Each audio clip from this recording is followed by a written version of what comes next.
I guess I have the best origin story coming onto YouTube here. I found E's channel after watching a Linkara doing a in person at a hotel doing a PowerPoint presentation of why One More Day sucks. And that hooked you up to this channel? I got your live stream, and it was the aftermath after the great hot dog debate. Hot dog debate. The skirmish between you, Malin, Unranked Chevron, and okay, I got it. Oh, I thought the hot dog because you guys talking about hot dog stand. He's talking about Walmart. There you go. Yeah. The great debate. That is, I guess that's I Love Comics' finest moment. I keep killing. That's when you hit the most. Well, or lowest moment, depending. Or lowest, yeah, the biggest anyway. I jumped in 2018. I subscribed back to Comics Artist Pro Secrets back when he first started, when he actually used to do these nice little drawing videos, and he would tell old stories about his career. So eventually, I guess when he started getting into comics, that's where I discovered the rest of you guys.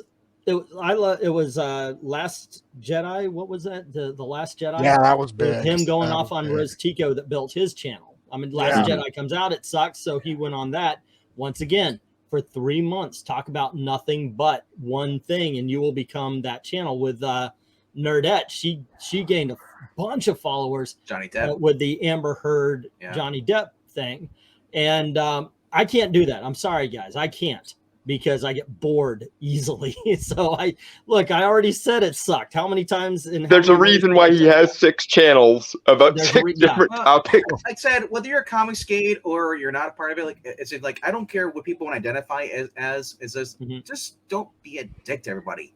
I understand, that like would be good advice, but that's all it is. They go after like I had Tim on my channel, and they go at and they're like and all I get is people from other channels I don't watch, random, and just popping in and saying like, oh, and just saying crap because Tim's on my channel.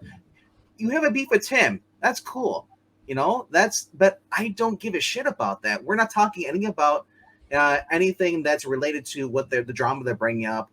And I know they've gone after Doug constantly, and like I said, I'm not going to name names because at this point, everybody knows. But it's just my point is, I understand people get jealous because maybe you thought you built this fantasy about this person you've never interacted with, and then the minute they do something that you don't like, you're betrayed. They betrayed you. Some people just need a devil. That's all it is. Some people just need a devil to pillory an effigy. Guys, there is actually a thing that happens. It is a cult of personality. I have tried to. I think it's to my own detriment. I have tried to make sure that I have no cult of personality, because I want everybody to be free thinkers. It's more fun that way. But what ends up happening is, okay, say I'm talking and I'm speaking poorly about Ethan Van Sciver. Now, if you're a fan of Ethan Van Sciver, you never miss an episode. You never you buy all the books, you buy all the covers, you make sure that you support Ethan Van Sciver to the tippy top. If I'm saying something bad about Ethan Van Sciver, what's that say about you? So you go on and you go, well, from now on, Ganglantine, I'm going to make a YouTube called Faglantine because, he deserves it. He said something about Ethan Van Sciver. I remember that. Oh, wasn't that before when it was the Yellow Flash thing? We're going to make sure that we have everybody hating him, and at some point in time, one of those motherfuckers. My point is, flag my channel more than one. My point is, I'm just tired of the tribal. All the crap, all the tribes. Yeah. If you don't support this person, you're not a real comic book fan. Or if you buy this, I buy the throwback books from Marvel. I get like the Peter David. I get like the Paul Livis came into stuff. There's good stuff out there, by the way. Back issues, yeah. And now I buy the Mark Waid back issues. I buy the current Mark Waid stuff. I understand that there was some drama online. I wasn't involved in that.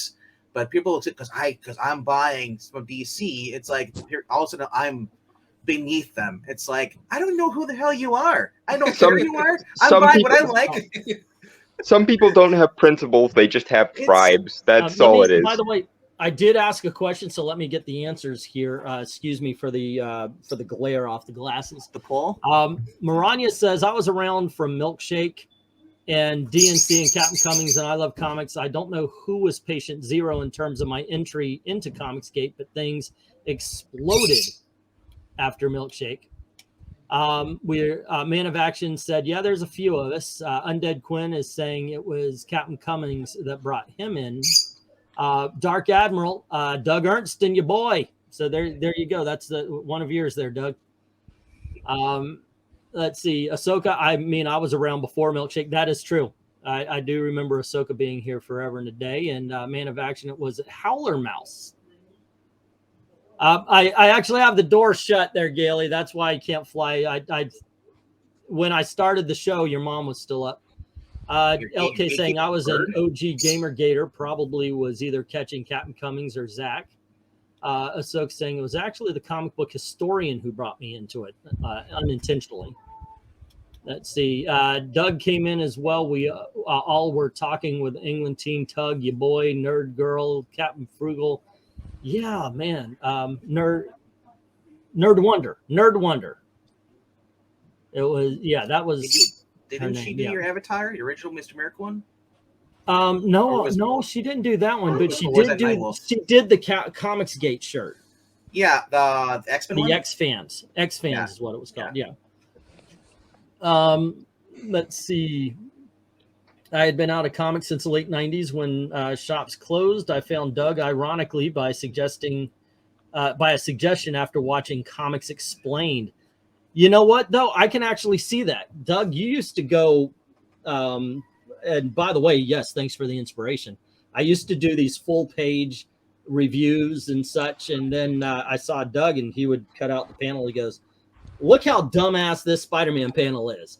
And here's why it's dumbass. And you know what? Here is subtext to the dumbassery that this dumbass comic is.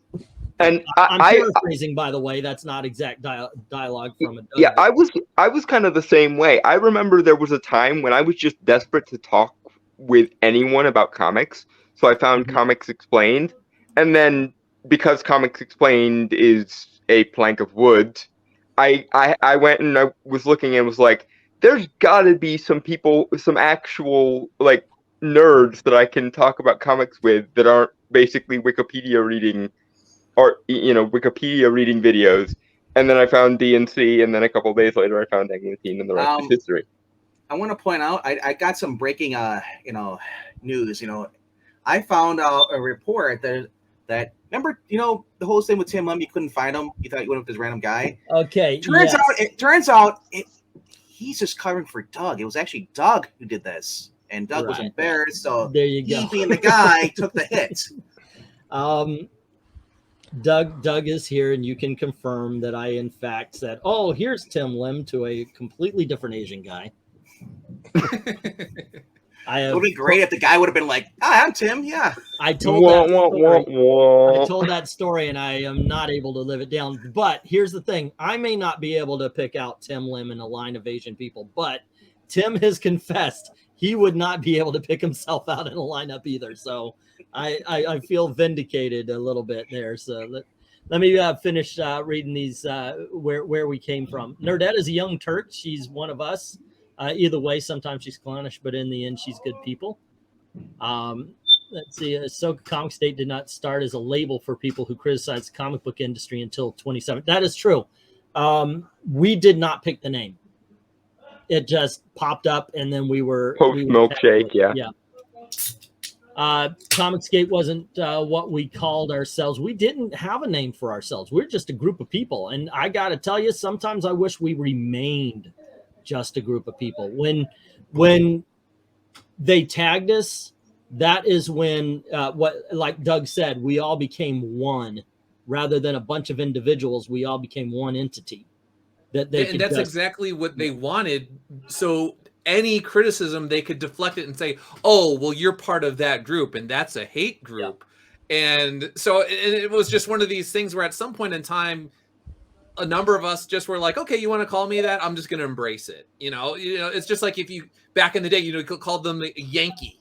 You're like, oh, you're going to call me a Yankee? I'm a Yankee. It's just like the one that I know we've all gone through at one point or another. Remember when they used to call us nerds, and eventually we just went, yeah, and that's not a bad thing to be, so deal with it.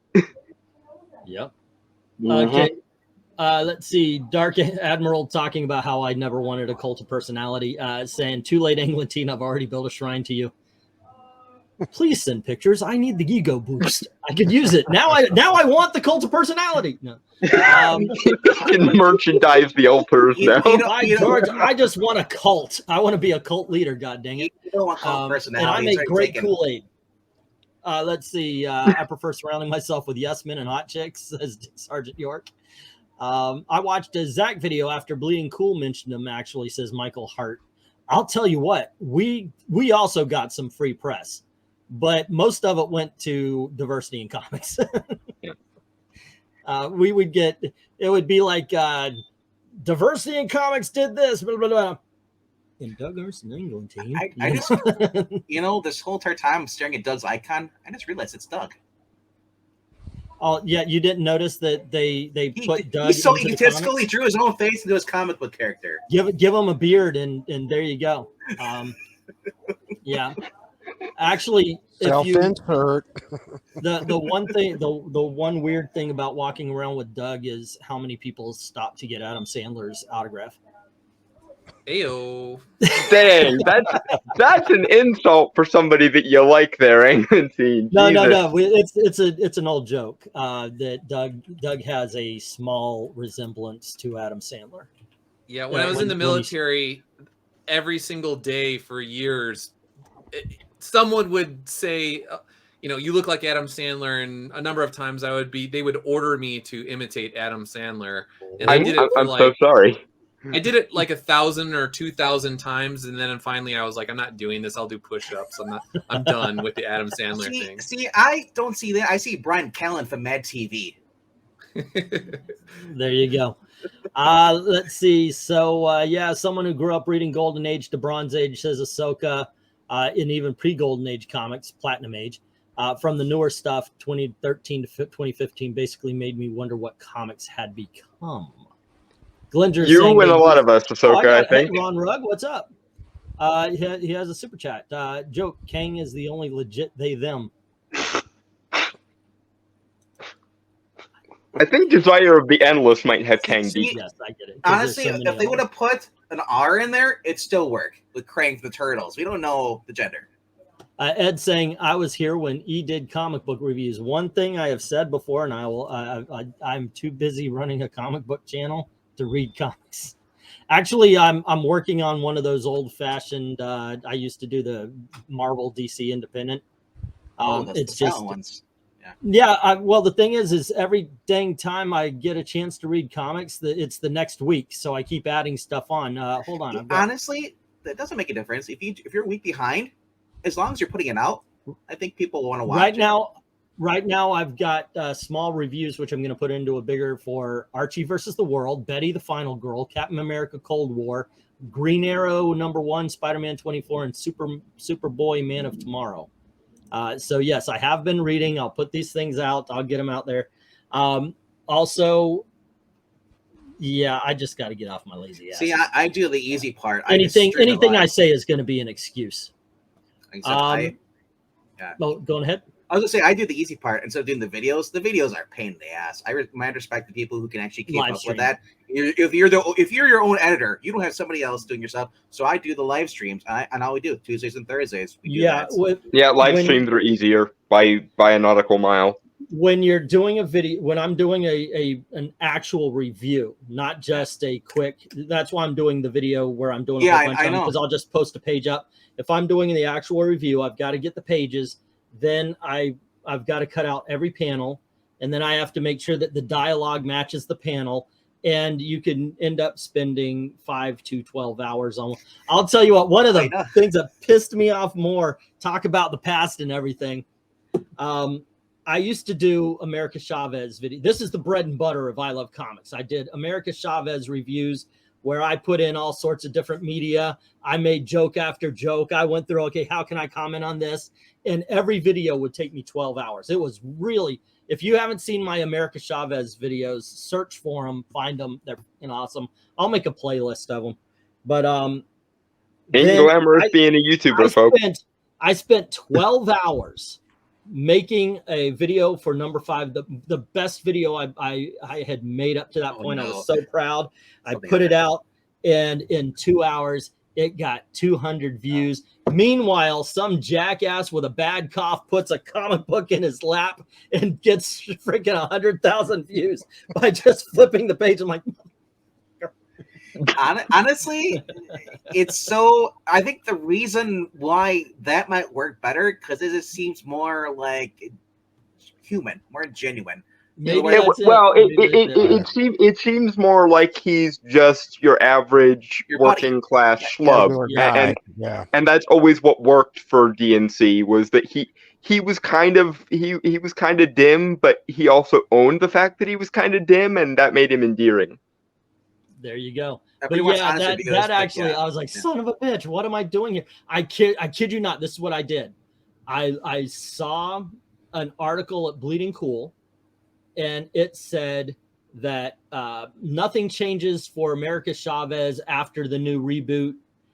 I forget what the reboot was at the point in time, but Nerd Wonder did a whole video about the Hulk's nipple was the central focus of the cover. It was this really bad reboot, but they literally, the Bleeding Cool's news story was nothing changes for America Chavez. And I went, that is literally an article about nothing. So I said, holy shit. So I did nothing but live. It's kind of like a live stream. I have the article next to me. Boom, let me talk about it. I finished it in 5 freaking minutes, maybe 15 to get it from the point of starting to record to on the channel, 15 minutes. That thing got 3,000 views in one day.